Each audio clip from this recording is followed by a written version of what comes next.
Assalamualaikum teman-teman. Kali ini kami akan membahas materi praktek ibadah tentang tutorial perawatan jenazah, talqin, dan acara pemberangkatan jenazah. Berikut video ulasannya. Adapun tata cara memandikan yang paling sempurna adalah sebagai berikut. 1. Orang yang memandikan ghusil hendaklah orang yang dapat dipercaya atau ahli dalam menangani pelaksanaan memandikan mayit. 2. Pada waktu memandikan, diusahakan sedapat mungkin tidak melihat pada aurat mayit. 3. Apabila ketika memandikan melihat sesuatu yang bagus pada diri mayit, maka sunat untuk dibicarakan. Namun sebaliknya, apabila melihat sesuatu yang buruk pada diri si mayit, maka tidak boleh dibicarakan sebab hal itu termasuk hibah. 4. Mayit dibawa ke tempat yang sunyi, sekiranya tidak ada orang yang masuk kecuali yang memandikannya, orang-orang yang membantunya, serta walinya. 5. Sebelum dimandikan, hendaknya ditutupi dengan kain yang tenunnya tidak rapat agar bisa mengalir ke tubuh si mayit. 6. Mayit diletakkan di tempat yang tinggi agar tidak terkena percikan air atau basuhan yang telah mengalir dari tubuhnya dengan posisi tidur terlentang seraya menghadap kiblat. Tengkuk diangkat sedikit agar air dapat mengalir. Yang biasa berlaku di masyarakat, si mayit dipangku oleh beberapa orang, tergantung berat dan besarnya mayitnya. Dan kaki orang yang memangku hendaknya dialasi dengan semisal bata agar tidak terkena percikan air yang mengalir dari mayit. 7. Mayit disandarkan ke lutut orang yang memandikan sehingga condong ke depan. 8. Tangan kanannya memegang pundak mayit untuk menahan tubuh mayit, sedangkan ibu jarinya diletakkan di tengkuk mayit untuk menyangga kepalanya. 9. Kemudian perut mayit ditekan dengan tangan kiri agar kotoran yang ada di dalam perutnya keluar. Biasanya yang menekankan perut mayit adalah orang yang bertugas memangku agar yang memandikan bisa leluasa dalam menuangkan air dan membersihkan kotoran. 10. Mayit direbahkan terlentang kembali untuk dibersihkan kubul, dubur, dan daerah sekitarnya dengan tangan kiri yang telah terbungkus kain.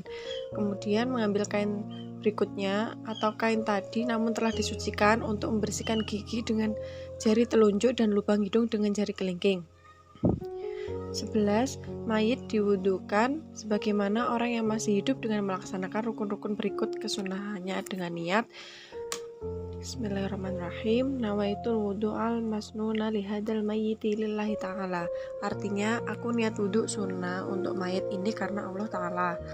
Dan yang perlu diperhatikan adalah ketika membasuh tangan, hendaknya telapak tangan mayit yang tadinya memegang pergelangan harap diangkat agar air bisa merata ke daerah tersebut. Dan saat berkumur atau saat memasukkan air ke hidung, jangan sampai air masuk ke dalam dengan cara kepala mayit hendaknya agak diangkat.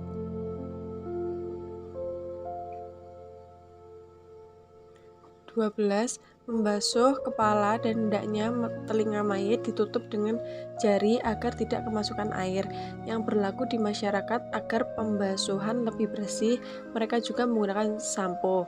Jenggot mayit juga dibasuh dan disisir perlahan-lahan. Jika ada rambut yang rontok, sunnah diambil dan nanti diletakkan di dalam kain kafan. 13. Membasuh anggota badan depan mayit yang sebelah kanan mulai dari leher sampai ujung kakinya. Kemudian dilanjutkan pada bagian yang sebelah kiri. Mayit dimiringkan ke kiri untuk membasuh bagian belakang mulai dari tengkuk sampai ujung kaki. Kemudian dimiringkan ke kanan untuk membasuh bagian yang sebelahnya. Dalam hal ini, pemangku mayit hendaknya berhati-hati dalam memegang tubuh mayit agar tidak terjatuh. 15. Semua basuhan pertama disunahkan memakai air widara, sabun atau sejenisnya. Basuhan kedua memakai air murni tanpa campuran sebagai pembilas atau pembersih. Basuhan ketiga memakai air yang sudah dicampur sedikit kapur barus yang sekira tidak sampai merubah keadaan air sambil disunahkan niat. Bismillahirrahmanirrahim. Nawaitu anda al-ghusli an hadal mayyiti lillahi ta'ala. Artinya, aku niat memandikan mayit ini karena Allah Ta'ala. Jika menginginkan pembasuhan sampai 9 kali, maka pembasuhan seperti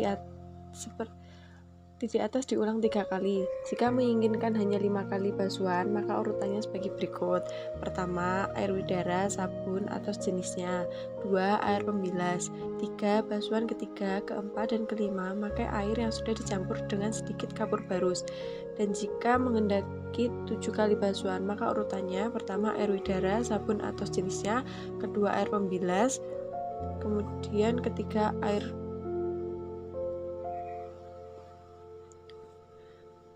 pembilas, terakhir basuhan kelima, keenam, dan ketujuh dengan memakai air yang telah dicampur dengan sedikit kapur barus. 18. Setelah dianggap cukup, persediaan mayat kembali dilemaskan, kemudian sekujur tubuhnya dikeringkan dengan menggunakan semisal handuk. Mayat yang tidak mungkin dimandikan, baik karena kesulitan mendapatkan air atau karena alasan yang lain, semisal terbakar dan dikhawatirkan kemerontokan daging mayat apabila dipaksakan untuk dimandikan, atau terkena racun yang dikhawatirkan dapat menular, atau bisa juga tidak ada yang bersedia memandikan kecuali orang lain yang berbeda jenis kelaminnya atau bukan mahram, maka harus ditayamumi sebagai pengganti mandi. Tata cara mengkafani mayit. Sebelum mayit diangkat dari tempat pemandian, siapkanlah kain kafan yang telah dibubuhi wewangian. Lalu mayit diletakkan di atasnya dengan terlentang dan disedekapkan. Kesemuanya dilakukan dengan pelan-pelan dan halus. Semua anggota sujud, kening, kedua telapak tangan, kedua lutut, jari-jari kaki bagian bawah, dan lubang-lubang yang ada pada tubuh mayit seperti hidung, telinga, mata, mulut, penis atau vagina ditutup dengan kapas yang telah diberi wewangian. Demikian pula sela-sela jari baik kaki maupun tangan dan luka yang berlubang. Kemudian pantat mayit diberi kain yang disobek ujungnya, kemudian ditarik sampai pinggul lalu diikat. Setelah memasukkan kapas yang diberi minyak wangi ke dalam belahan pantatnya. Setelah hal-hal tersebut selesai dilakukan dengan sempurna, kain kafan mulai ditutup dengan urutan sebagai berikut. A. Kain kafan sebelah kiri, kain kafan sebelah kanan, sebelah kiri lagi, kemudian sebelah kanan, demikian seterusnya. Bentuk lipatan kafan pada bagian tengah badan dengan model pengikatan yang miring agar tangan mayit tidak bergerak-gerak saat dibawa ke pemakaman, dan ujung simpul harap diletakkan pada sebelah kiri mayit agar mempermudahkan untuk dilepaskan nanti saat sudah di liang kubur. Selanjutnya, ujung masing-masing kain kafan yang berada pada sisi kepala dan kaki mayit disatukan, kemudian diikat erat-erat dengan tali agar tidak sampai lepas pada saat dibawa ke pemakaman. Tidak dibenarkan menuliskan ayat suci Al-Quran atau asma-asma Allah di atas kain kafan atau di atas kertas yang kemudian dimasukkan ke dalam kain kafan kecuali memakai ludah atau air. Sunah dikafani dengan kain yang tebal berwarna putih bekas namun bersih, serta tidak kurang dari 3 lapis, kecuali jika mayit mempunyai hutang melebihi harta dan dikafani memakai hartanya sendiri, maka hanya 1 lapis saja. Pada saat dibawa ke pemakaman, posisi kepala mayit sunat berada di depan. Sedangkan bagi seseorang yang melihat mayit yang sedang dibawa menuju ke pemakaman, sunat membaca, setelah sampai di pemakaman, keranda diletakkan di sebelah selatan lubang galian dengan posisi kepala mayit berada di utara. Kemudian mayit dikeluarkan mulai dari kepalanya. Setelah diletakkan, pipinya dibuka, kemudian ditempelkan pada tanah. Semua ikatannya dilepas dan kaki serta wajahnya disandarkan pada dinding kuburan. Agar tetap menghadap kiblat, kepala mayit diganjal sesuatu dan sunat dibacakan surat Al-Qadr 7 kali. Setelah itu, mayit ditutup dengan sejenis papan agar tidak terkena reruntuhan tanah yang akan dimasukkan. Pada saat menutup tersebut, para hadirin yang ada di sekitarnya sunat mengambil tidak genggam tanah. Setelah prosesi pemakaman selesai sempurna, disunatkan salah satu di antara para hadirin duduk di ujung makam untuk mentalkin mayit apabila mayit bukan anak kecil yang belum balik.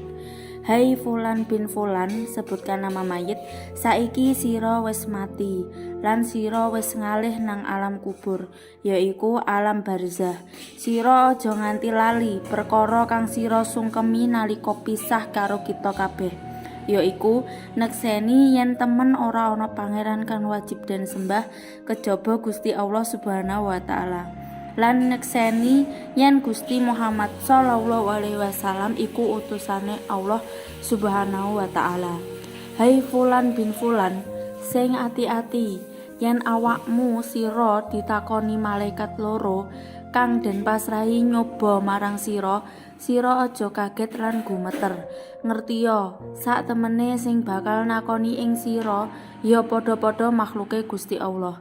Hai fulan bin fulan, yen malaikat loro mengko takon marang sira mengkeni, sapa pangeranmu, apa agamamu, sapa nabimu, apa iktikadmu, lan apa kang sira sungkemi nalika sira mati, sira jawab kanthi teges lan aja gumeter, Gusti Allah pangeranku.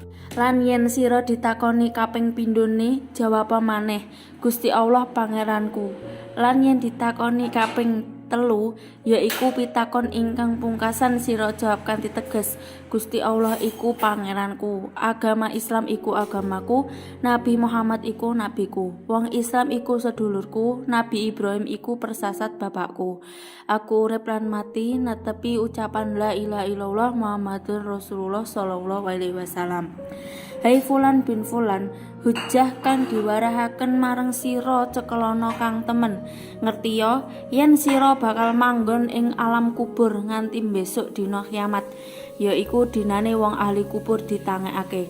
Hai fulan bin fulan, ngertiya sira yen pati iku hak, yen manggon ing kubur pitakone malaikat mungkar nangkir ana ing kubur, dinane tangi saking kuburan, anane hisab, wat siratal mustaqim, neraka lan surga iku hak mesti anane.